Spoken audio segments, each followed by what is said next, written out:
Halo guys, selamat datang kembali di channel gua Irfan Akbar 67. Jadi dalam video kali ini gua mau bahas novel yang belum ada animenya. Novel apakah itu? Gua mau bahas novel Death Mage. Ya, walaupun novel Death Mage ini belum ada animenya, tapi novel ini udah diadaptasi jadi manga. Jadi harusnya beberapa dari kalian, gue yakin udah ada yang pernah baca Death Mage. Ya, dan seperti biasa di video ini gue bakal merangkum web novel dari prolog sampai chapter 10-nya. Gue tegasin lagi kalau yang gue bahas ini adalah rangkuman web novel, jadi bukan lanjutan dari manga. Oke, sebelum kita mulai, gue di sini mau ngingetin lagi ke kalian, jangan lupa untuk subscribe channel ini. Dan jangan lupa juga untuk nyalain loncengnya supaya kalian dapat notif kalau channel ini update video terbaru. Oh ya, buat kalian yang mau support gua, kalian tuh bisa langsung aja gabung dan join ke membership. Atau bisa juga ngasih jajan via super chat atau bahkan lewat link Saweria yang ada di deskripsi maupun komentar video ini. Gua juga di sini mau ngasih tahu ke kalian kalau gua tuh punya channel khusus yang bahas lanjutan manhwa. Jadi buat kalian yang suka sama komik Korea ataupun komik Cina, kalian tuh bisa langsung aja mampir ke channel gua yang satunya, yaitu Irfan 67. Oke, tanpa basa-basi lagi, langsung aja kita mulai ke ceritanya. Kisah berawal dari sebuah kapal yang ditunggangi anak-anak SMA yang harus tenggelam karena ulah dari teroris. Ratusan korban meninggal dunia. Salah satu korbannya yaitu Amamiya Hiroto. Hiroto ini meninggal karena dia menyelamatkan seorang teman ceweknya yang bernama Naruse Narumi. Jadi Hiroto terjatuh ke laut ketika nyelamatin Naru. Sekarang jiwa-jiwa yang mati itu menghadap dewa yang namanya adalah Rodcourt. Nah, dewa ngasih tawaran kalau semuanya bisa terlahir kembali dengan kekuatan khusus, tapi bukan di bumi, melainkan di dunia lain. Tentunya setiap individu bebas untuk memutuskan, jadi boleh menolak tawaran dewa atau menerima tawaran dewa. Dewa saat ini mulai melakukan absen memanggil nama masing-masing dari jiwa. Di sana ada jiwa yang menerima tawaran dan ada jiwa yang menolak tawaran. Nah, sekarang dewa menyebut nama Amemiya Hiroto. Hiroto di sini ragu-ragu mau maju karena nama dia tuh harusnya Amamiya, bukan Amemiya. Awalnya Hiroto di sini mau maju, tapi ternyata ada orang lain yang maju. Hiroto di sini tuh terkejut karena ternyata Amemiya ini sangat mirip seperti dirinya. Bahkan namanya juga mirip.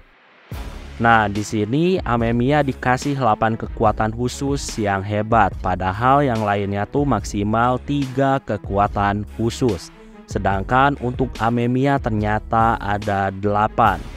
Hiroto yang melihat itu dia iri karena ada orang yang dikasih 8 kekuatan khusus. Dewa terus mengabsen dan sekarang hanya tersisa satu orang, yaitu Hiroto. Hiroto di sini memperkenalkan dirinya kalau namanya adalah Amamiya Hiroto. Mendengar itu Dewa terkejut. Dewa ternyata salah baca nama dan ngasih kekuatan ke orang yang salah. Jadi kekuatan yang udah dikasih kepada Amamiya Hiroto harusnya adalah milik Amamiya Hiroto. Tapi karena kesalahan dewa, kekuatan itu akhirnya jatuh ke tangan Amemiya Hiroto. Bahkan dewa tuh udah ngasih nasib baik untuk Amemiya. Padahal harusnya nasib baik itu dikasih kepada Amamiya Hiroto. Dewa di sini ngasih tahu kalau sekarang yang tersisa adalah nasib buruk. Jadi Amamiya Hiroto bakal dilahirkan kembali menjadi orang yang punya nasib buruk. Mendengar akan bernasib buruk, Hiroto tentunya menolak untuk dibangkitkan kembali ke dunia lain. Tapi sayangnya di sini dewa ngasih tahu kalau pemilihan dari tawaran juga waktunya udah habis. Jadi sekarang secara otomatis Hiroto bakal bereinkarnasi ke dunia lain dengan nasib buruk. Sebelum Hiroto dilahirkan kembali, Dewa ngasih tahu karena Hiroto nggak dikasih kemampuan kekuatan khusus, kemungkinan Hiroto bakal diberkahi dengan jumlah mana yang sangat besar. Jadi walaupun nggak dikasih kekuatan khusus, Hiroto tetap memiliki mana yang sangat besar. Tapi sayangnya Dewa juga ngasih tahu kalau jumlah mana yang besar itu nggak ngaruh terhadap Hiroto. Karena Hiroto juga nggak bakal bisa mempelajari apapun atribut sihir yang ada di dunia lain. Ya pada intinya Hiroto bernasib buruk. Ya jadi bisa dibilang Hiroto ini bakal jadi orang yang bernasib buruk tanpa bisa pakai sihir. Singkatnya Hiroto terlahir kembali ke dunia yang disebut Origin. Oh ya, jadi tujuan Dewa sebenarnya tuh mau mengirim orang-orang terpilih ke dunia yang bermasalah supaya dunia itu menjadi lebih baik. Nah, Origin ini bukanlah dunia yang bermasalah yang menjadi tujuan dari Dewa. Origin ini cuma dunia uji coba sebelum dimasukkan ke dunia bermasalah. Jadi ratusan orang uji coba tuh dikirim dulu kepada Origin. Setelah berhasil di sana, barulah mereka tuh nantinya kalau udah mati mereka tuh bakal bereinkarnasi lagi ke dunia bermasalah. Jadi bisa dibilang Origin ini adalah tempat pembelajaran untuk orang-orang terpilih tersebut. Dan ketika mereka mati lagi, barulah mereka tuh bakal dikirim ke dunia bermasalah. Beberapa waktu berlalu, dan yang pertama kali mati di dunia Origin adalah Hiroto. Saat ini Hiroto ada di hadapan Dewa dan dia dipenuhi sama kebencian. Ya, Hiroto tuh menghadapi kehidupan yang sangat buruk di Origin, sehingga dia tuh sekarang dipenuhi sama dendam. Ya, Hiroto tuh dijadiin objek eksperimen, makanya dia sangat marah sama orang-orang karena diperlakukan seperti hewan. Tapi walaupun gitu, berkat eksperimen itu, Hiroto bisa menggunakan atribut sihir kematian. Dan karena hal itulah orang-orang di laboratorium ketakutan ketika melihat Hiroto. Orang-orang laboratorium terus melakukan eksperimen kepada Hiroto hingga akhirnya Hiroto mati. Nah, ketika mati ini ternyata Hiroto bisa mengendalikan jiwa dengan bebas dan dia pun akhirnya merubah dirinya menjadi undead. Hiroto balas dendam dan dia membantai semua orang-orang yang terlibat eksperimen. Hingga suatu ketika untuk pertama kalinya Hiroto bertemu dengan sekumpulan orang-orang reinkarnasi. Ya, Hiroto senang karena udah lama nggak bertemu sama teman-teman lamanya. Tapi sayangnya ternyata Hiroto nggak disambut dengan baik. Hiroto ini diserang sama teman-temannya. Oh ya, jadi jumlah orang yang jiwanya diambil untuk reinkarnasi itu ada sekitar 100 orang. Jadi para reinkarnator tuh tahu jumlah itu dari Dewa. Nah, orang-orang yang reinkarnasi, mereka tuh nggak tahu kalau sebenarnya ada satu orang tambahan yang belum dihitung, yaitu Hiroto. Nah, 100 orang reinkarnator itu di dunia Origin ini disebut sebagai pahlawan. Dan karena nggak ada yang tahu satu orang tambahan, makanya sekarang Hiroto diserang karena total pahlawan yang bergabung dalam kedamaian tuh sekarang udah mencapai 100 orang. Hiroto di sini tuh sekarang benar-benar terluka parah dan dia tuh nggak bisa apa-apa. Sekarang Hiroto juga melihat cewek yang dulu pernah dia selamatin sebelumnya. Ya, itu adalah Narumi. Narumi di sini tuh terlihat bersama seorang pria dan mereka terlihat mesra. Pria itu bernama Amemiya Hiroto. Mengetahui kalau ada Amemiya di depannya, Hiroto pun di sini menjadi semakin murka. Ya, Amemiya ini adalah orang yang udah merebut segalanya dari Hiroto. Dan sekarang Amemiya tuh terlihat bertindak heroik dan mau membunuh Hiroto. Makanya bisa dibilang sekarang Hiroto sangat marah. Singkat cerita, Hiroto dibunuh sama Narumi dan Amemiya. Saat ini Hiroto ada di hadapan Dewa lagi dan dia tuh dipenuhi dengan dendam.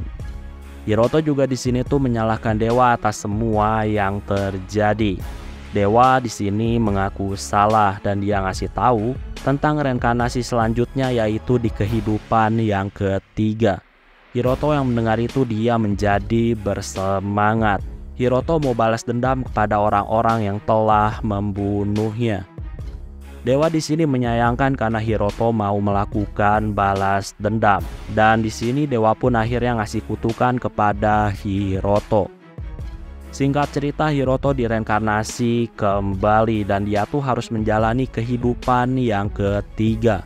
Kali ini Hiroto direinkarnasi ke dunia yang disebut dengan Lambda. Hiroto di sini bereinkarnasi sebagai anak yang bernama Vandaru.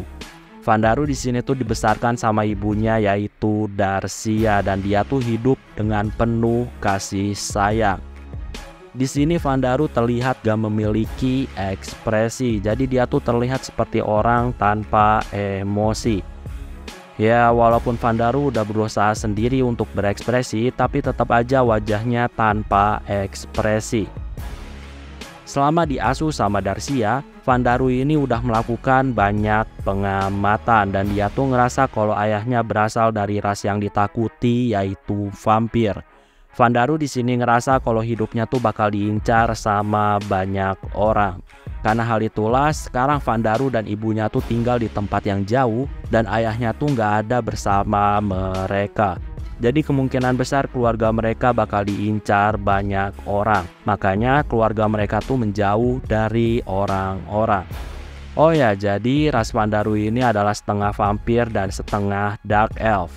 Nah, karena setengah vampir, di dunia Lambda disebut dengan ras dampir, yaitu ras setengah vampir.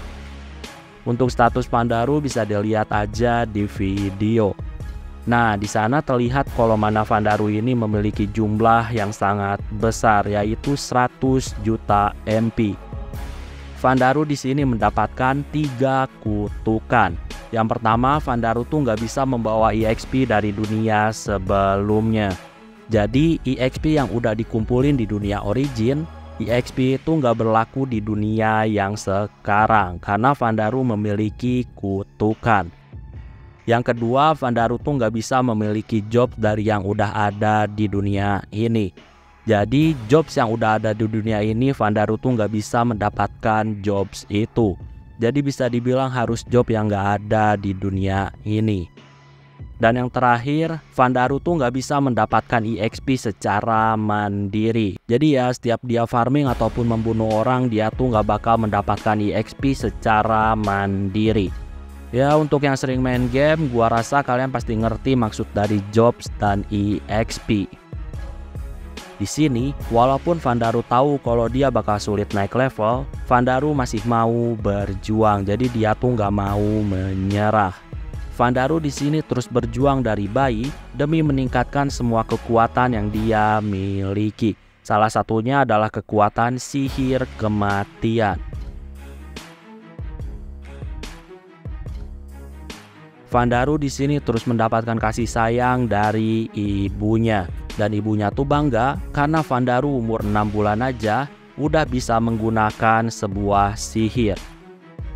Suatu ketika Vandaru di sini ngerasa ada yang aneh karena ibunya tiba-tiba nggak ada di rumah. Dan ibunya tuh udah nggak ada di rumah dari pagi.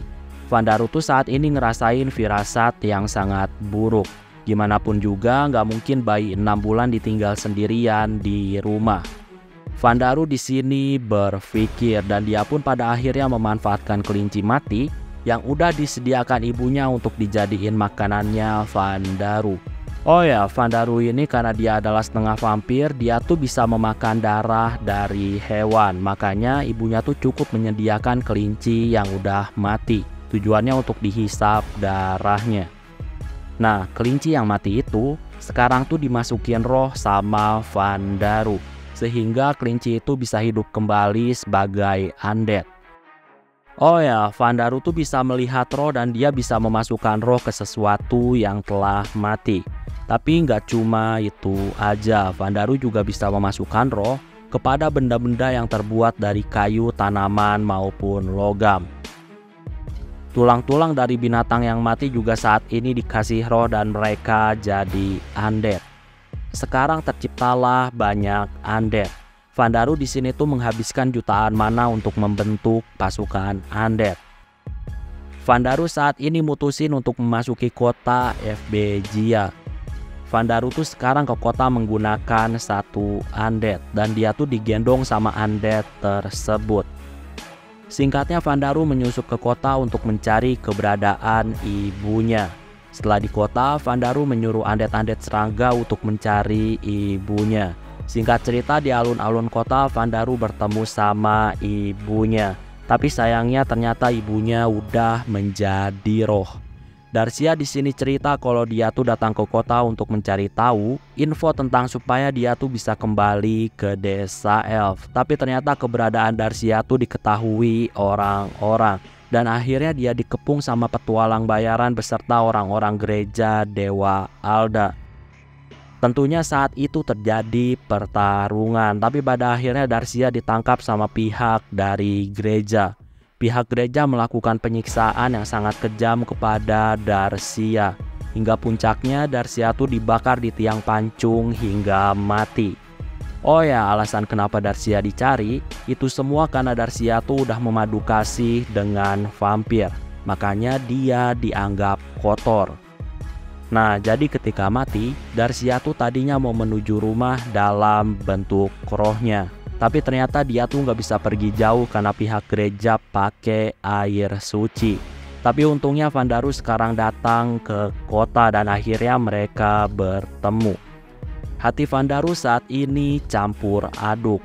Di sini ada sedikit penyesalan karena dia tuh terlambat dalam mencari ibunya. Ada penyesalan juga karena Vandaru tuh nggak lebih giat dalam menjadi lebih kuat. Oh ya, gue ingetin lagi, gimana pun juga sekarang Vandaru masih menggunakan tubuh bayi 6 bulan. Jadi sangat wajar kalau Vandaru lambat jadi kuat. Nah, di sini karena perasaan penuh dendam, Vandaru pun akhirnya mendapatkan skill mental corruption. Vandaru juga dapat info-info dari para undead serangganya tentang kejadian lengkap bagaimana ibunya disiksa. Skill mental corruption Vandaru semakin meningkat levelnya karena mengetahui kebenaran detail penyiksaan. Di kehidupan ketiga ini, lagi-lagi Vandaru harus menghadapi perasaan yang sangat menyakitkan. Singkatnya, Vandaru akhirnya menyimpan roh ibunya dengan jumlah mana yang besar sehingga kesadaran ibunya tetap ada. Dan sekarang Vandaru memasukkan roh itu kepada sisa pecahan tulang dari tubuh ibunya. Vandaru di sini bertekad untuk membangkitkan ibunya dengan wadah yang tepat. Selain itu, Vandaru juga mau membalas perlakuan orang-orang yang udah jahat ke ibunya. Tapi untuk sekarang Vandaru udah lemas karena dia tuh udah kehabisan banyak mana. Dan dia pun pada akhirnya mutusin untuk pulang. Besoknya setelah istirahat, Vandaru tahu kalau ada orang suruhan gereja yang sekarang mencarinya. Ketika sampai rumah, mereka tuh udah dikepung sama undead-undeadnya Vandaru. Para pemburu menjadi takut ketika melihat banyaknya undead yang mengepung mereka. Para pemburu pada akhirnya ditangkap dan diikat pakai undead tanaman dan mereka tuh dibuat jadi pingsan. Ketika mereka membuka mata, mereka semua terkejut karena di hadapan mereka tuh ada bayi yang lagi menunggangi undead. Di sini karena bayi 6 bulan gak bisa ngomong, Vandaru pun akhirnya menyuruh undeadnya untuk menulis kata-katanya di tanah. Oh ya, di dunia Lambda ini bahasanya adalah bahasa Jepang. Itu semua bisa terjadi karena ada pahlawan dari Jepang yang menurunkan bahasa Jepang ke orang-orang. Vandaru sekarang mulai mencari informasi tentang gereja. Para pemburu tentunya menjawab semua pertanyaan-pertanyaan tersebut. Tapi di sini ada satu pemburu yang berisik karena selalu minta diampuni. Dan satu pemburu itu selalu mengajak kerjasama. Dan pada akhirnya orang itu pun dihisap darahnya di bagian lehernya sama Vandaru. Oh ya, biasanya Vandaru tuh selalu makan darah dari hewan.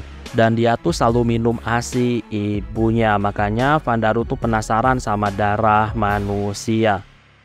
Nah, di sini ketika darahnya disedot, orang itu pun akhirnya mati dan jatuh ke tanah. Di sini para pemburu lain semakin ketakutan dan mereka tuh nggak mencoba untuk menegosiasi dengan Vandaru. Ya, mereka tuh menyadari kalau bayi di depan mereka tuh bukanlah bayi sembarangan yang bisa diajak negosiasi. Setelah mendapatkan info, Vandaru di sini membiarkan para pemburu itu terikat dan dia tuh mutusin untuk menjadikan para pemburu sebagai makanannya. Setelah itu, Vandaru juga di sini ngobrol bersama roh ibunya. Vandaru tuh mau tahu tentang sejarah yang terjadi di dunia Lambda. Ibunya mulai bercerita tentang para dewa, para pahlawan, dan Raja Iblis.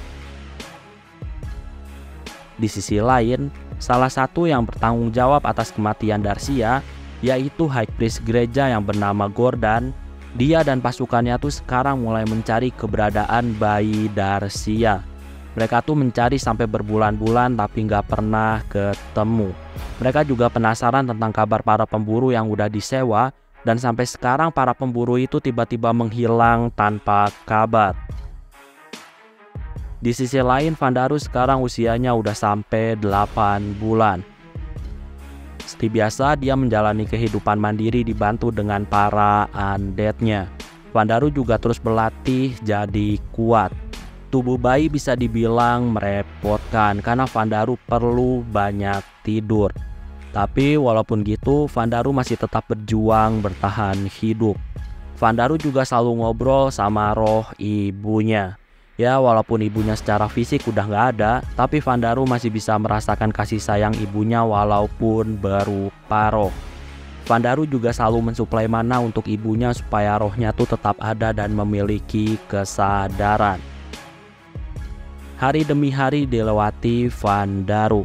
Vandaru juga mulai melatih para undead-nya. Gimana pun juga Vandaru tuh nggak bisa naik level, jadi levelnya selalu 0. Makanya dia tuh perlu membuat pasukan yang kuat. Oh ya, jadi yang levelnya 0 dan nggak naik tuh kalau di dalam game tuh adalah level karakternya. Jadi untuk level skill tuh masih tetap bisa naik.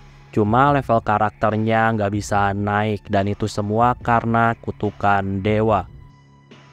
Saat ini, selama melatih para undead-nya, Vandaru di sini bingung karena para undead-nya juga ternyata nggak kunjung naik level. Vandaru di sini mikirin gimana caranya supaya para undead-nya bisa naik level. Gimanapun juga yang kena kutukan cuma dia. Jadi harusnya undead-nya bisa naik level. Cuma masalahnya Vandaru masih belum mengetahui caranya. Vandaru di sini kepikiran membunuh manusia, kemungkinan tuh bisa menaikkan level undead-nya. Tapi hal itu nggak jadi dilakuin karena terlalu gegabah. Vandaru pun pada akhirnya mutusin untuk menyerang monster goblin. Nah, ketika membunuh goblin, ternyata dugaan Vandaru ternyata benar. Jadi para undead-nya tuh bisa naik level kalau mereka membunuh. Nah, ternyata nggak cuma itu. Level dari karakter Vandaru juga sekarang naik ke level 3. Dan itu membuat Vandaru terkejut. Ya, kutukan Vandaru tuh nggak bisa mendapatkan EXP secara mandiri. Tapi kalau bawahannya yang mendapatkan EXP itu juga bisa terbagi kepada Vandaru. Nah, karena Vandaru bisa mendapatkan EXP dari bawahannya, Vandaru ngerasa kalau dia juga pasti bisa mendapatkan jobs yang langka. Karena gimana pun juga job biasa tuh nggak bakal bisa didapat karena dia memiliki kutukan. Jadi dia tuh harus memiliki job yang langka. Singkatnya beberapa bulan berlalu. Dia disambut sama roh ibunya dan para bawahannya karena saat ini ulang tahun umur 1 tahun.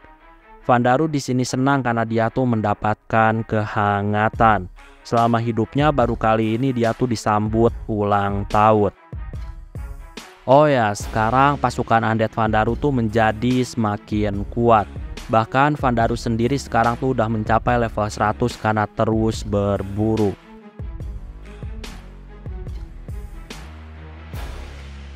Saat ini karena udah 1 tahun, Vandaru membuat keputusan untuk menyerang para bandit. Ya, Vandaru mulai menyerang dan membunuh bandit dengan menggunakan pasukannya. Dan Vandaru juga menjarah harta-harta dari bandit.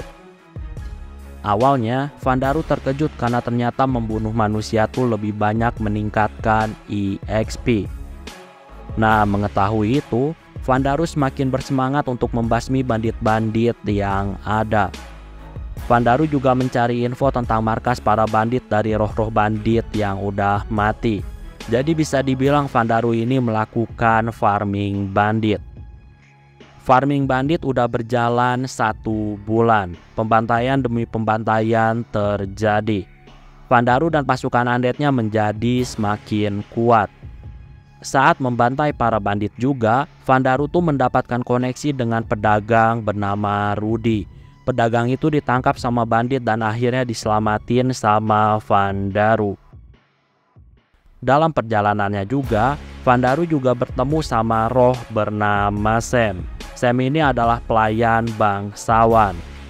Nah, Sam ini ternyata bisa mempertahankan bentuk tubuh aslinya dalam bentuk roh tanpa harus disuplai mana sama Vandaru. Dan itu bagi Vandaru adalah sesuatu yang jarang karena ibunya aja harus disuplai pakai mana. Vandaru juga di sini tuh akhirnya membunuh para bandit yang udah menyiksa dan memperkosa putri-putri dari Sam sampai mati. Dan sekarang Sam berterima kasih kepada Vandaru dan dia tuh mengabdikan diri untuk menjadi pelayannya Vandaru. Selain Sam, roh kedua putri Sam juga menjadi pelayannya Vandaru. Beberapa waktu berlalu, Vandaru mulai bergerak dan dia membuat persiapan di kota FBGia. Ya, Vandaru berencana untuk melancarkan balas dendam. Besoknya para penjaga terkejut karena tiba-tiba dinding tembok yang melindungi kota tiba-tiba tuh berubah menjadi golem. Pemimpin kota yaitu Bestero, dia hanya bisa membeku ketika mengetahui kalau dinding-dinding besar menjadi golem berjalan. Warga, guild petualang maupun yang lainnya semuanya tuh terlihat sangat panik. Dan mereka tuh kebingungan dengan peristiwa yang terjadi. Golem-golem itu juga mulai menginjak-injak lahan pertanian. Dan mereka juga mulai membuat kekacauan. Golem-golem yang lain juga tercipta dari rumah-rumah orang yang udah jahat kepada ibunya Vandaru. Saat ini melihat orang-orang ketakutan, Vandaru udah cukup puas karena melihat ekspresi menyedihkan dari orang-orang yang telah membunuh ibunya. Ya, apa yang dilakuin Vandaru ini benar-benar membuat ekonomi kota jadi hancur lebur. Belum lagi dinding pertahanan kota sekarang tuh nggak ada lagi karena sekarang jadi golem. Jadi ya benar-benar menghancurkan kota. Darcia saat ini terlihat agak bangga karena walaupun mau balas dendam, Vandaru tuh ternyata nggak secara membabi buta membunuh manusia-manusia nggak bersalah. Apa yang dilakuin Vandaru dalam balas dendam bisa dibilang penuh dengan perhitungan dan sejauh ini hanya merusak kota. Jadi tanpa ada korban jiwa. Nah, dengan menghancurkan kota dan merusak kota, hal itu aja udah butuh waktu puluhan tahun untuk membangunnya kembali menjadi kota yang normal. Vandaru di sini ngerasa harusnya hal itu udah cukup merugikan bagi kota itu. Vandaru juga di sini ngerasa masih belum waktunya untuk mengambil nyawa orang-orang yang telah membunuh ibunya. Jadi untuk sekarang Vandaru cuma mau ngasih kerugian besar ke mereka. Ya, bagi anak umur 14 bulan balas dendam hancurin kota tuh hal itu udah lebih dari cukup. Saat ini Vandaru udah membuat keputusan untuk berpergian dan dia tuh berencana menuju kerajaan Orbaume. Dalam perjalanan tentunya Vandaru membunuh bandit, monster, dan lain-lain. Tujuannya untuk memperkuat dirinya beserta pasukannya. Vandaru juga banyak ngobrol dengan ibunya untuk mengetahui sejarah-sejarah tentang dunia Lambda. Dalam perjalanan juga Vandaru menemukan sebuah dungeon. Vandaru akhirnya mutusin untuk menjelajah dungeon terlebih dahulu. Di perjalanan lantai-lantai awal dari dungeon, kelompok Vandaru tuh bisa mengalahkan monster-monster dengan mudah. Vandaru juga mendapatkan item-item dari peti harta karun di dungeon. Perjalanan Vandaru di dungeon masih terus berlanjut.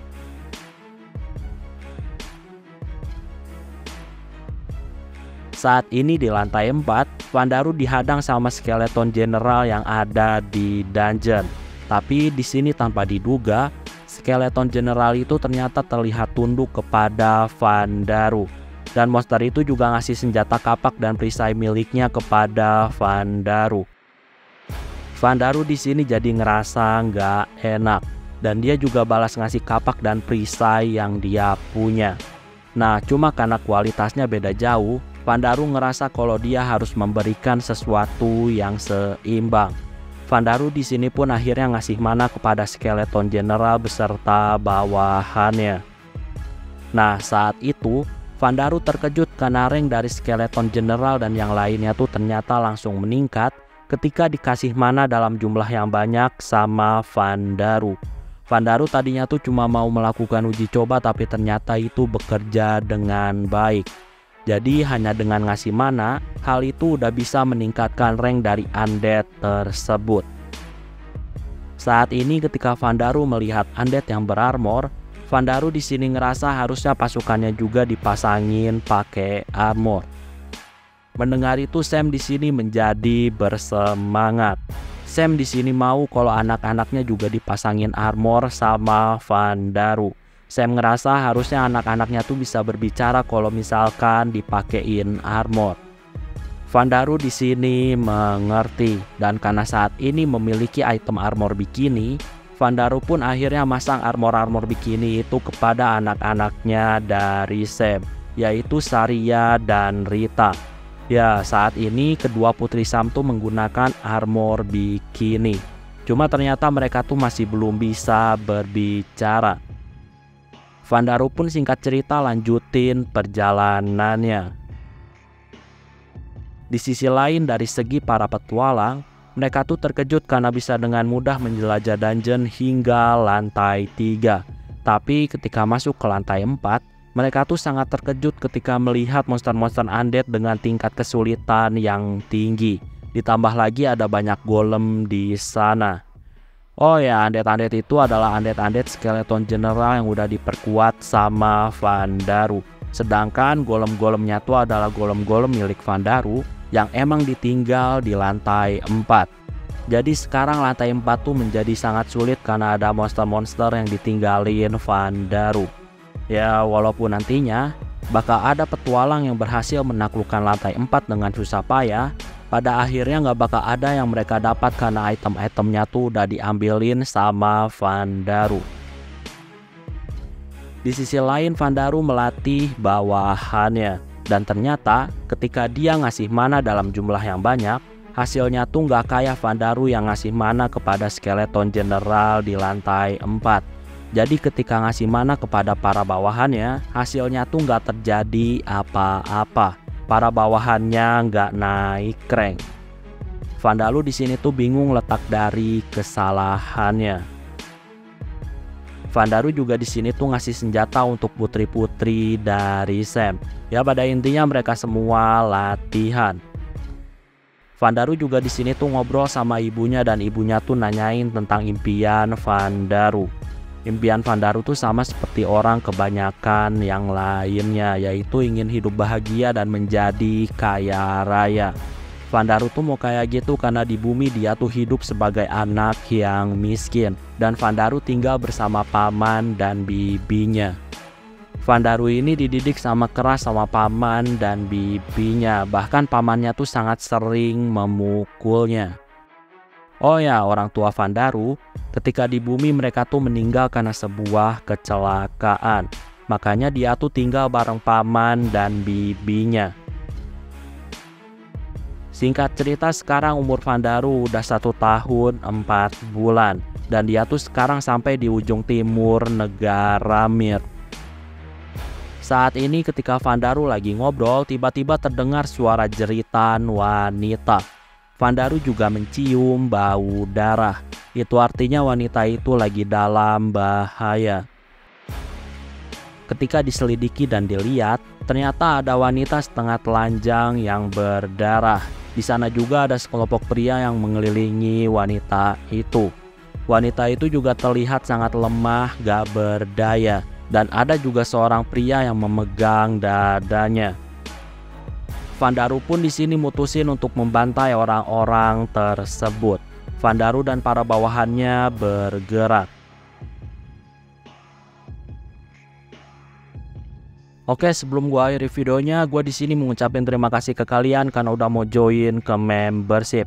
Jadi terima kasih untuk Sasuga, Kuwasama, HS, Mio-chan, Mastermind X, Haruka, Fawaz Mufri, Nopal, Tsukasa, Rev, Sahrin Senju, Ragil Belhaki, Dino Bagus, Tinotsu, dan Penster.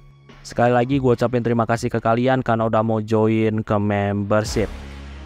Oke, kayaknya cukup untuk video pembahasan kali ini. Terima kasih karena udah nonton video ini sampai habis. Jangan lupa untuk subscribe, like, dan yang paling penting adalah jangan lupa untuk share video ini ke teman-teman kalian. Sampai bertemu kembali di video-video selanjutnya. Terima kasih.